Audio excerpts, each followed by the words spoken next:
Praise the lord. ఈ దినము దేవుని వాగ్దానము నిర్గమకాండము 15వ అధ్యాయము 26వ వచనం. నిన్ను స్వస్థపరచు యెహోవా నేనే.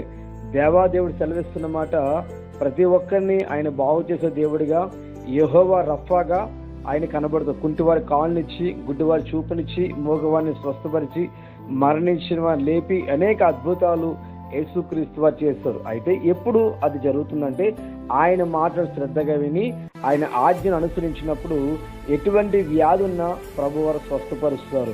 నయం అటువంటి ఒక రాజు, ఒక వ్యక్తి ఆయన జీవితంలో కుష్టి వ్యాధితో బాధపడుతున్నప్పుడు ఒక చిన్న పాప సువార్త చేసినప్పుడు ఆ సువార్త విని మరి దైవజనుడికి వెళ్ళి దైవజన మాట విని 7 సార్లు యోర్దానులో మునిగినప్పుడు ఆ రాజు స్వస్థత పొందుతాడు.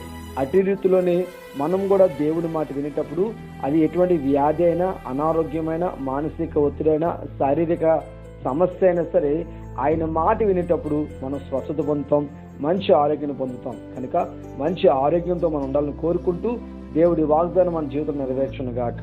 ఆమేన్.